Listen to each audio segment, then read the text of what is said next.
Olá, tudo bem?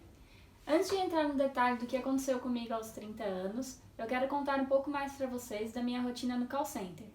Aproveitando, não esqueça de curtir o meu canal, na verdade se inscrever, curtir esse vídeo e ativar o sininho.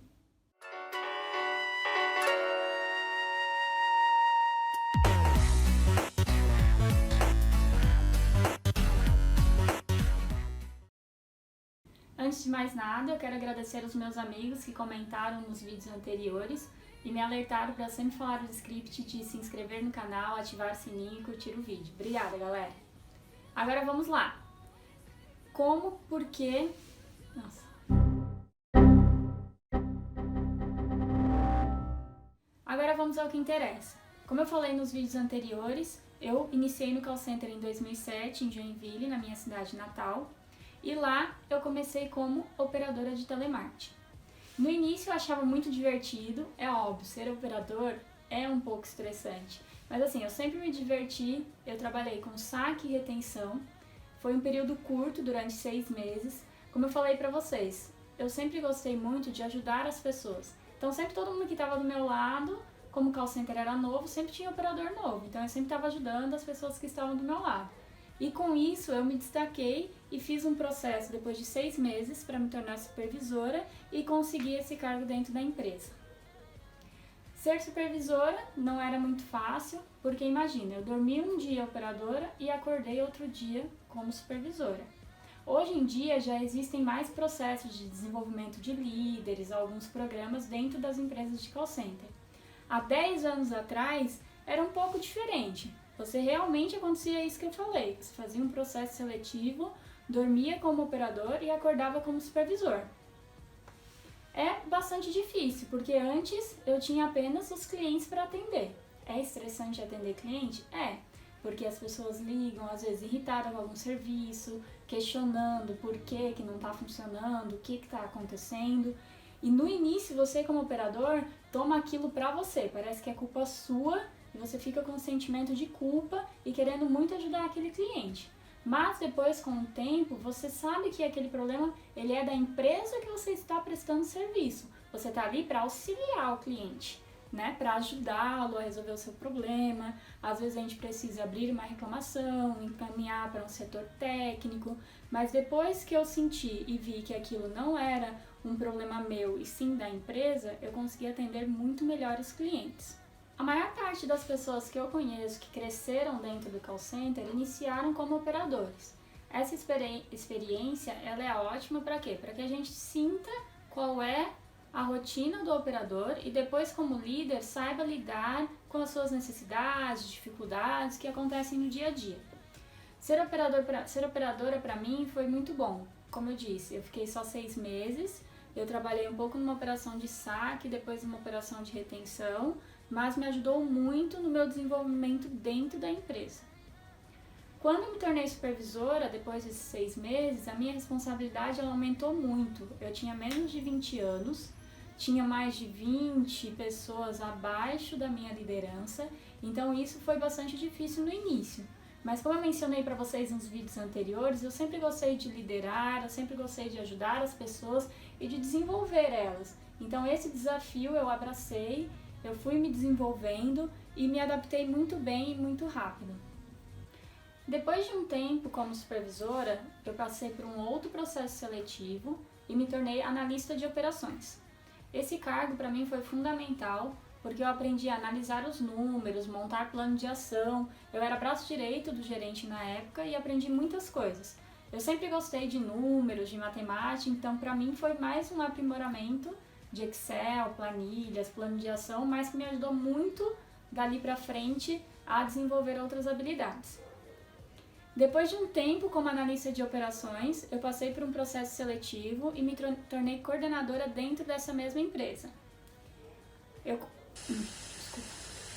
Quanto maior o seu cargo, maior a sua responsabilidade, porque você tem mais pessoas abaixo de você.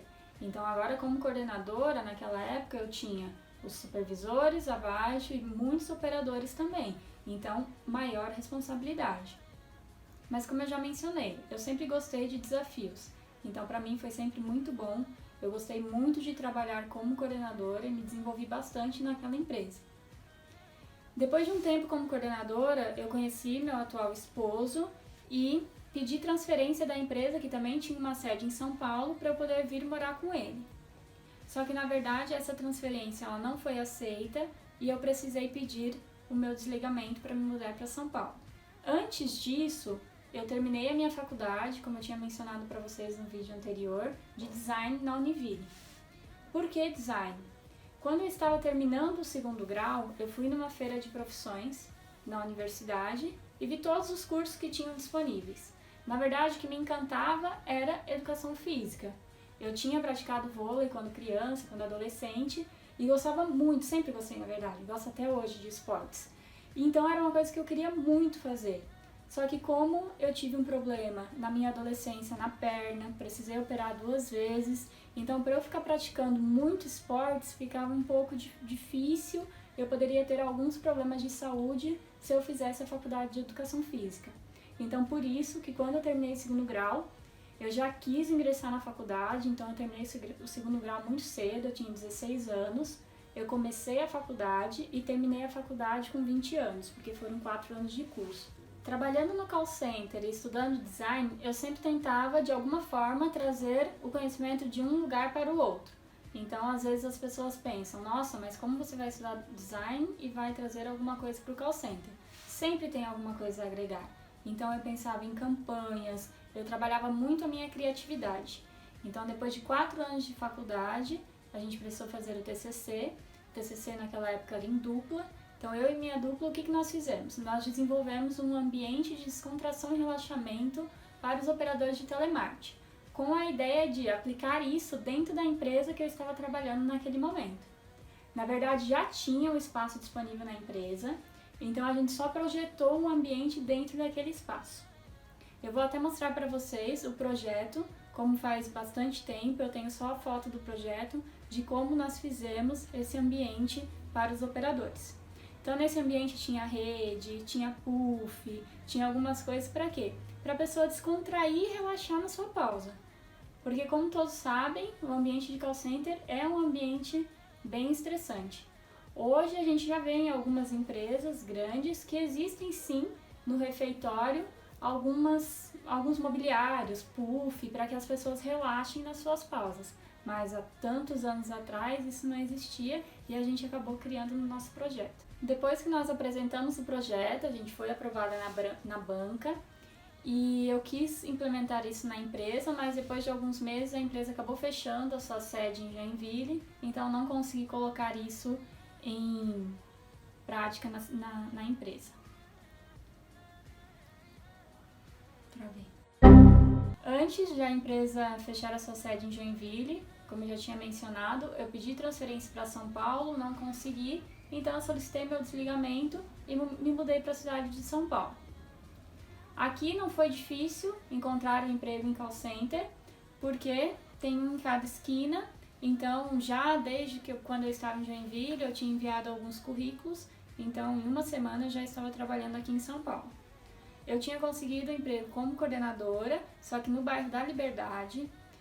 Nós moramos na zona leste de São Paulo, então para ir da zona leste para a Liberdade é bastante distante. Então todos os dias era trem, metrô, em média de 1 hora a 1h30 no trajeto. E isso quando um dos dois não estava com algum problema, porque quando dá algum problema ou no trem ou no metrô, todo mundo sabe que o tempo do trajeto de trabalho acaba às vezes dobrando, triplicando, depende do problema e da situação. Nessa empresa, de quando eu vim para São Paulo, eu fiquei apenas 1 ano, porque a empresa acabou abrindo falência, demitiu todos os funcionários e não pagou nenhum direito. Então, foi a primeira vez que eu passei por uma dificuldade financeira e precisei pedir ajuda para minha família lá de Joinville, porque eu não esperava. Eu estava trabalhando há 1 ano já nessa empresa e não esperava que isso fosse acontecer. Claro, a empresa estava dando sinais, atrasando benefícios, atrasando pagamentos, mas eu não acreditava que eles fariam esse tipo de coisa com os funcionários. Aconteceu, mais uma vez eu aprendi pela dor, porque assim, não tinha costume de guardar dinheiro, então quando eu fui desligada e não recebi nada dos meus direitos, eu vi, estava numa situação complicada, porque todos sabem, as contas não param de chegar no início do mês. Então, se você perde o emprego e ainda não recebe todos os seus direitos, começa a acumular as dívidas e você fica numa situação muito ruim. Então, nessa época, eu precisei pedir ajuda para minha família em Joinville, uma ajuda financeira, mas a partir daí eu aprendi, mais uma vez pela dor, que você precisa sim economizar dinheiro. Economizar por quê? A gente não sabe o dia de amanhã. A gente não sabe. Hoje pode estar tudo jóia. Não, Laís, a minha empresa está fluindo, está crescendo. Não só a empresa, o seu negócio, qualquer coisa que você faça. Mas o dia de amanhã a gente não sabe o que vai acontecer. Então pode acontecer qualquer coisa. E se você não tiver economizado um dinheiro, se você não tiver algum dinheiro guardado, isso pode te deixar numa situação muito ruim e você não saber como lidar. Então, qual o conselho que eu dou para vocês? Não só para mulheres, para todo mundo. Eu aprendi a partir dessa dificuldade. Agora não espere passar por uma dificuldade. Economize. A partir disso, eu comecei a economizar pelo menos 10% do meu salário. Então eu guardava todo mês uma parte na poupança e aquele dinheiro era como se ele não existisse. Ele ficava lá guardado para caso acontecesse alguma situação como essa, que óbvio, a gente não espera acontecer isso, mas pode acontecer. Então eu iria utilizar aquele dinheiro que estava lá guardado. Então, principalmente mulheres, eu sei que nós somos consumistas. Eu mesmo, como trabalhava no centro, não podia ver uma bolsa, um sapato, uma blusinha que eu comprava e queria levar para casa. Mas, gente, nós não precisamos de tantas coisas. Nós somos muito consumistas. Eu tô precisando de uma bolsa nova? Quantas bolsas eu tenho em casa já? Quantos sapatos? Cabem mais sapatos no meu guarda-roupa? Então, assim, pensem bem antes de consumir muitas coisas e não guardar dinheiro. Aquele dinheiro guardado, ele irá te ajudar em algum momento. Pode ser um problema financeiro, pode ser um problema de saúde, pode ser alguém da sua família, um ente querido que precise de ajuda, você vai ter um dinheiro para ajudá-lo. Então pense bem no seu futuro. Esse é o conselho hoje que eu dou para todo mundo. Tenha sempre um plano A, B, C, se for necessário até D. Não dependa apenas de uma fonte de renda, porque se acontecer alguma coisa com essa fonte, você vai ficar sem chão, não vai saber o que fazer, vai ficar perdido. E hoje é a situação de milhões de pessoas no Brasil. Pensem, nós vivemos em um país com mais de 13 milhões de desempregados. É claro, tem muitas pessoas que estão se virando, trabalhando informalmente, empreendendo e ajudando outras pessoas também a superar esse momento de dificuldade. Então, pensem sempre no dia de amanhã, no que você pode fazer diferente, não se prenda em apenas um lugar, abra os seus horizontes, saia da sua caixinha. Às vezes nós criamos uma rotina e tá tudo bem, tô dentro dessa caixa, parece que a gente tá dentro de uma bolha e não quer sair dali, porque é desconfortável, a gente tem medo e não sabe o que vai acontecer se fizer alguma coisa diferente. Mas você precisa tentar, você precisa experimentar, aprender, estudar, fazer algumas coisas diferentes para que lá na frente, caso aconteça, óbvio, eu não estou desejando mal para ninguém, não quero que você perca o emprego, não quero que aconteça alguma coisa ruim da sua vida, pelo contrário, quero que dê tudo certo, mas que caso venha a acontecer, você esteja preparado para isso. Mas voltando a falar do call center, eu trabalhei mais de 10 anos, como eu já mencionei para vocês, e no call center, quem aqui já trabalhou? Sabe como que é, um ambiente de pressão, de cobrança, nenhum dia é igual ao outro, todo dia você tem uma surpresa, mas para a gente tornar esse ambiente mais leve, mais tranquilo, existem várias formas, mas isso eu vou deixar para te contar no vídeo anterior.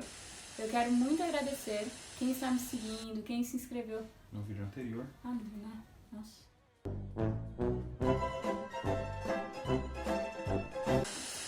Mas essas formas eu vou deixar para te contar no próximo vídeo.